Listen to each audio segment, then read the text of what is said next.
Bonjour to welcome back to our channel. Today we are taking you to U in Normandy. So, on y va.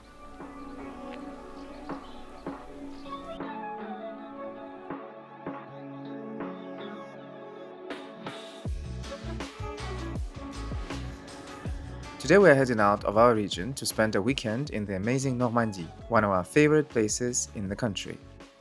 This episode is one of the 3 that will capture this special trip, so if you haven't yet subscribed and activated the notification bell under this video, now is the time. We have come to the town of U, situated in the far northeast of Seine-Maritime, on the edge of the Brel Valley and close to the historic Picardy border. The name is amongst the shortest toponyms in France, and also looks identical to the abbreviation of the European Union. The town itself, however, carries a remarkably dense historical record, starting from the Norman dynasties of the medieval period through to the political theatre of the 19th century. What is striking here is that U wears its history without being ceremonious about it. The monuments are evidently here, but they are not the front and center of the town. They feel rather embedded into a quiet local life that doesn't really ask for tourists or any noise. As we start exploring this beautiful place, let's rewind a little. U grew from a comtal seat established during the Norman period when the Hôtel-Dieu was formed and granted to a member of the ducal family of Normandy. In the later Middle Ages, life was difficult, including La Peste of 1348, recurring warfare, and destruction in the 1470s that left the town gravely reduced. However, today as you take a stroll around these beautiful streets, you'd never guess the turbulent history this place once lived through. We first come across Hôtel-Dieu, an old hospital for the poor, that today opens into a quiet municipal garden. The foundation of this place dates to 1640, established by Madame de Joyeuse in execution of the wishes of Catherine de Clèves, Comtesse du. She was a decisive patron of both Hôtel-Dieu and la chapelle du collège des Jésuites that we will be visiting later in the video. So far, very beautiful, very quiet. Of course, we had to miscalculate the times because everything is closed until 2 o'clock in the afternoon. And we've come here at midday. So we've got about an hour and a half to spend here. It's just gorgeous, I love it. I absolutely love it here. Sinan went on the swing, even though it's for children. He decided to try it. I tried filming him, but he saw me with the camera, so he stopped. And now he's checking the library, hoping to find some interesting books in there. Le Jardin du Roi. King's Garden. You might be interested in.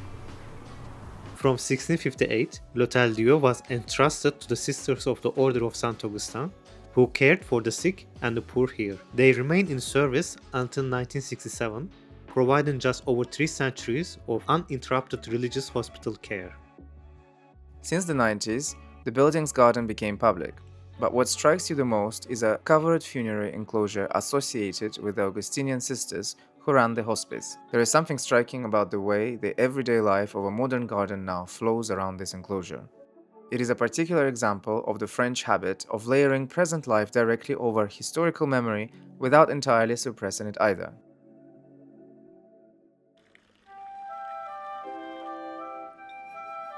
We decided to grab a coffee and found ourselves a cute cafe right opposite one of the principal monuments of U, La Collégiale Notre-Dame-et-Saint-Laurent. Facing the church is the fabulous Château-d'Eu, but we will be exploring that architectural gem in the next episode.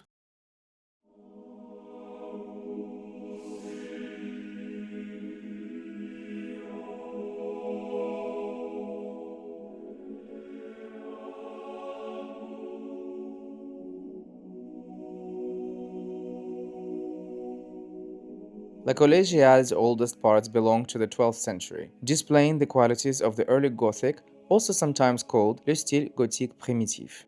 The nave retains much of its early character, while le chevet, or the apse in English, belongs to a later period, rising on 3 levels in a manner typical of the flamboyant Gothic style. The building was first constructed between 1186 and 1240, linking it to the fate of Saint-Laurent O'Toole, Archbishop of Dublin. He was born around 1128 in Ireland and became Archbishop of Dublin in 1162. His episcopate unfolded against the backdrop of the Anglo-Norman invasion of Ireland, and he spent much of his career attempting to negotiate between the Irish Church and the English crown, a position that required a particular kind of diplomatic endurance that comes from defending a cause without the political force to impose it. In 1179, he attended the Third Concile du Latran and was appointed pontifical legate for Ireland. In the autumn of the following year, he was traveling toward Rouen in an attempt to meet Henri II Plantagenet when he fell gravely ill. He died here in Eu on the 14th of November 1180. A cult developed around his tomb.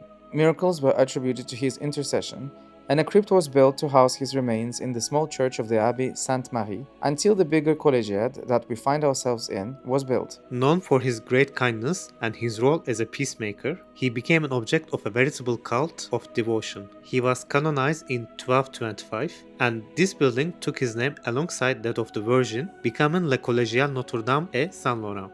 Descending into the crypt, we encounter a space of notable density. The effigy of Saint-Laurent lies here, and around it are arranged the dynastic tombs of the comtes et comtesses du. It must be said that this 7th century crypt contains a large part of regional history, since 9 members of the Artois family who held power over the county of Eu are buried here. Speaking of the Artois, Jean d'Artois received the county of Eu in 1351 after the King of France reclaimed the title from the previous count who had betrayed the crown. The effigies here are among the finest examples of French sculpture from the late 14th to mid-15th centuries, probably due to the fact that Jean d'Artois was a direct descendant of the royal Capetian line. The family, therefore, could commission artists from the royal workshops. The effigies were initially placed in the choir of La Collégiale on marble slabs, but during the French Revolution, they were thrown into the crypt. It was Louis-Philippe who decided to restore them in the 19th century. Today, the tombs of women are on the right, men are on the left, spanning the 13th, 14th, and 15th centuries. Saint-Laurent O'Toole is at the entrance. His effigy is one of the oldest in the region. In the center, there is a glass opening set into the floor, through which one can see disarticulated bones, among them several skulls, a dynasty ossuary. It is a sobering juxtaposition. The sculpted effigies above each form an assertion of individual identity and rank, and directly below, the undifferentiated reality of the bones, kind of reminded us of the ossuary at Saint-Denis. As we came back up, we were met with the incredible stained glass and the 17th century organ built by Louis Isoré, an organ builder from Abbeville, and restored in the 19th century by Cavaillé-Coll. During that same time, prominent figures in French architecture contributed to the work on the restoration of the vaults in the nave from 1831 to 1839 by Legrand, and between 1864 and 1876, the addition of buttresses to the south and the north facade by Eugène Viollet-le-Duc. Most recently, from 2019 to 2023, the roofs and the timber frames of the spire, the choir, and the transept arms were completely restored. While this Collégiale stole our hearts symbolically, the relic of Saint Laurent's heart was actually stolen from the Christ Church Cathedral in Dublin in 2012. Thankfully, it was recovered intact 6 years later. His skull, however, is preserved in a reliquaire en argent at the Collégiale here in Eu.